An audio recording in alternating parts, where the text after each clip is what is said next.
Hello, everyone, and welcome. Thank you for joining us today in the Legacy Scholarship Info Session. I am your host, Alejandra Lozano. I am the Region 9 Head Start Association Program Manager for Membership Engagement. And I am joined by my colleague, Fernando Alvarenga, and he will be helping me with the technical stuff during this call. If you have any questions, please hold them till the end. We'll have a Q&A part of this session. Let me introduce you all to the agenda for this call. We will have a welcome from our Region 9 Head Start Association Board of Directors. It will be followed by an overview of the 2022 Legacy Scholarship, the steps for the application process, the timeline, and then we'll have the Q&A. And without further ado, I will hand it over to the Board of Directors. Hi, everybody. So my name is Stacey Brown, and I'm so happy to be here with you guys today. So I am an Early Head Start Director with Family Support Hawaii on Hawaii Island, or the Big Island of Hawaii. I am also a member of the Region 9 Board of Directors, and I do serve as the committee chair for the Membership and Public Relations Committee. And so the scholarship program falls under our committee, and it's just such a wonderful, exciting part of our board of directors and part of our association that we have. It's just an incredible partnership that we have with a number of entities, and it has just made us such a huge difference in so many lives, and it's just so exciting. So I will just give you a little bit of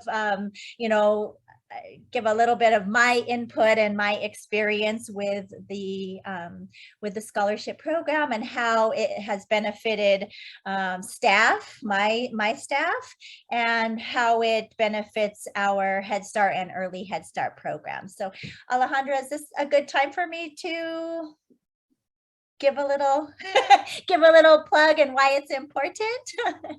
Okay, excellent. So I'll kind of first give you a kind of the perspective of an agency or a program, and how it benefits our programs and agencies. So this through the scholarship program, being able to provide funding for our staff. How does it benefit our programs and our agencies? Well, it greatly does. So from a program standpoint, it helps to, providing scholarships so that our staff can continue their education, whether that be an early childhood associate's degree, whether it's a bachelor's degree, and even a master's degree. So we have also funded folks that were in the process of receiving their master's degree. So all of that, elevates our staff training and our professional development, and it just provides increased knowledge and skills, which translates to the work that we do with vulnerable families. So, learning the, current research, best practices in early childhood is just so important for the work that we do. And so, that it just completely translates and just is able to, better support the children, families, and communities that we work with. So it's such a benefit for our programs and for our agencies to have our staff receive this rich increase in skills, knowledge, and practices. And it's also such a great example for other staff and for our families as well. So, it's always such a wonderful thing for our staff who are in school to be able to share their journey with the families, because that is definitely something that working in Head Start is something that we always like to encourage with our families is continuing education and the great benefits that increased education has.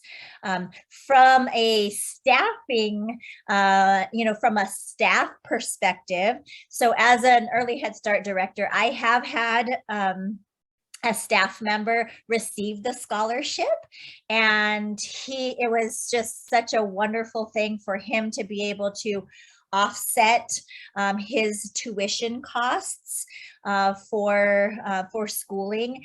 We know that the cost of living is really such an issue no matter where you live, but I think particularly in our region, so Hawaii, California, Arizona, Nevada, the outer Pacific, these are all really expensive places to live, and we know that all kinds of costs are going up, including the cost of education, and so every bit of scholarship money is appreciated.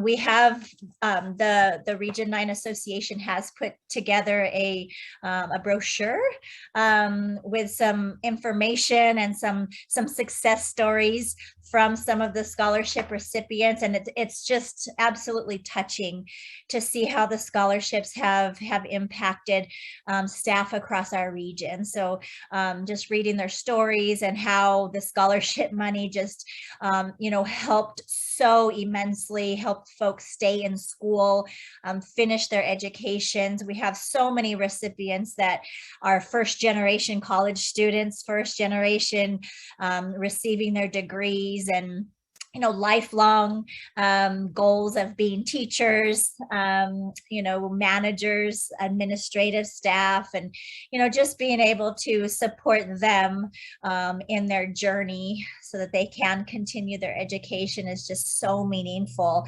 and they have just so appreciated the support. So it's just such a wonderful program. It's so important for our staff. It makes a huge difference.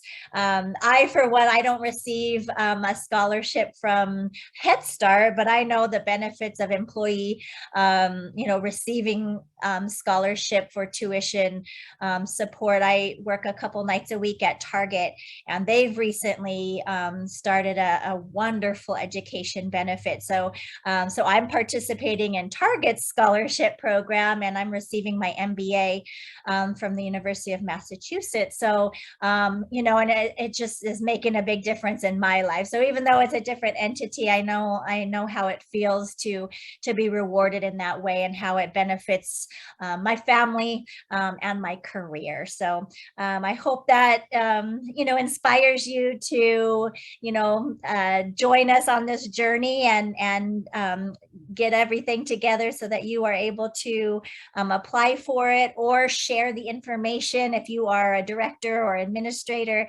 sharing this information with your staff, encouraging folks to continue their education, because it really does make a difference. So thank you all for being here, and I will turn it back to Alejandra. Thank you so much, Stacey. Thank you for sharing that. So a word about our donors. We receive donations from One America and RBG every year for the scholarship fund, and we are very grateful for our donors and the big group of that they put together to get this out to as many folks as possible in our member agencies in Region 9.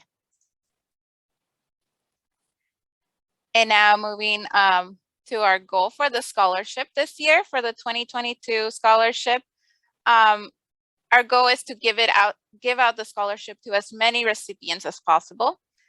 Here are some of the qualifications to apply to the scholarship. You must be a full-time employee of Head Start, or a parent or policy council member of the committee or the policy council. You must be enrolled in 12 units or more in school or be a full-time student. Sometimes a question that we get is, what if I'm not enrolled in 12 units, but I am still a full-time student? That is up to your program. We understand that different programs have different versions of what a full-time student looks like. So if your program says you're a full-time student, that also qualifies you for the scholarship. You must be working in one of the member agencies on Region 9 of Region 9 Head Start Association. You can always check with us if you don't know if your agency is a member agency, and we'll have that information towards the end of the presentation.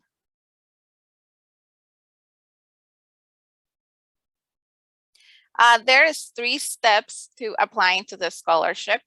The first step is a questionnaire. We will link it right after this info session. It will be linked in our website, and it will also be sent to everyone that attends this info session.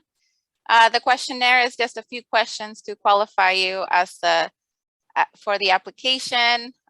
It could be, are you a full-time student? Are you an employee of Head Start? And just to qualify, a few qualifying questions. After that, you will be receiving an email with an application. Once you receive the application, you can start gathering documents. That could be letters from your professors, letters from your Head Start agency director. And then the third step would be submitting your application. After submission, we will have a committee that will review all of the applications, and we will put out the dates, which is in the next slide. Here's the timeline for the application process. On today, April 28th, it's our informational webinar. Tomorrow, the application portal will open. The questionnaire will go out to everyone, and it will also be up on our website. May 27th is the application deadline. So that is after you turn in your questionnaire and you receive the application and an email, that is when you should be turning it in with all of your documents. And then on June 27th, the scholarship winners will be announced.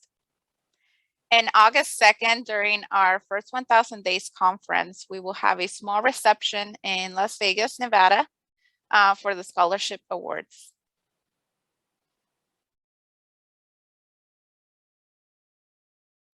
And now I like to open it for any questions that we might have in the chat or in the Q&A. Or if you don't have any questions now, but you have some questions later, my email is on the slide. And I can also share it on a follow-up email, as well as you can always give me a call at my number on the slide, which is 916-259-0971, extension 103, if you have any questions. It looks like we have one question.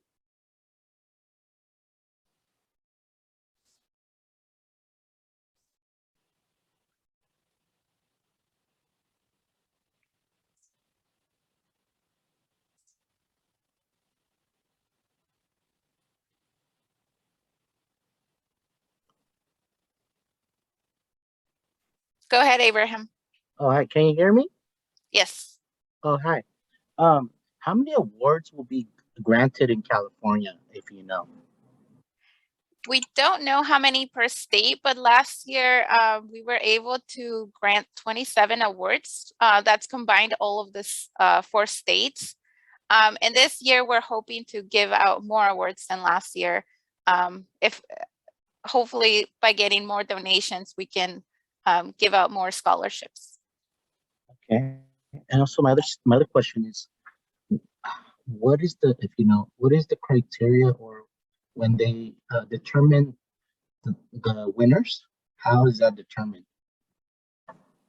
So that criteria is in our website, and it says that you should be a full-time employee of Head Start, be in one of our member agencies, either as a full-time employee, a parent policy council, or on the parent policy committee. Oh, I Alejandra, I'm sorry, but so I was referring more to, okay, you meet the requirements. So how you have all these individuals that meet the requirements. Mhm. So who makes it to the top, I guess? How do they do that? Great question. So on the documents, when you get the application, you'll be submitting an essay about how you will be using the scholarship and how it will benefit you, as well as 2 letters, one from your director and one from your either a school professor, a school,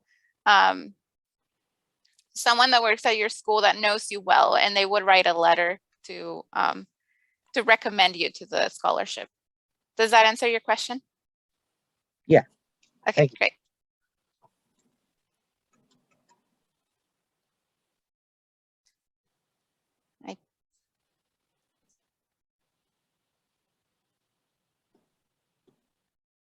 Okay, we have a question in the Q&A. Do policy council members have to be enrolled in school for a child development degree? I believe in our website, we put what kind of, if that qualifies you. It doesn't have to be a child development degree. It can be something that it has to do with your job assignment or something that you're trying to do to move up in Head Start. Some people might be doing a degree to move up in HR and that sort of thing. So as long as it's a degree and you are enrolled in school, you are applicable for the scholarship. Off of the Alejandra, I'll just kind of read off from the website. It does say early education, human or family development, health, which includes mental health and nutrition, administrative services, or fields of study essential to the delivery of high quality services to children and families. Thank you, Stacey.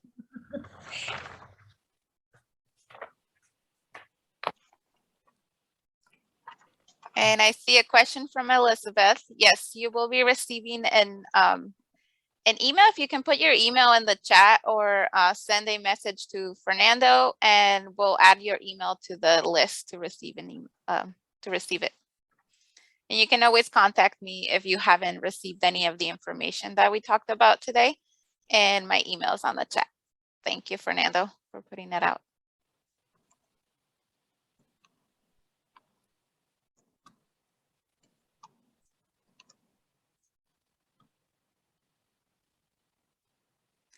Okay, well, if there aren't any more questions, I would like to thank everyone for coming in today for the informational webinar. And thank you, Stacey, for your collaboration in this call. And Fernando for helping me with the technical stuff. Thank you, everyone. And I hope to see everyone's application in. Thank you, everyone. Have a wonderful rest of your day.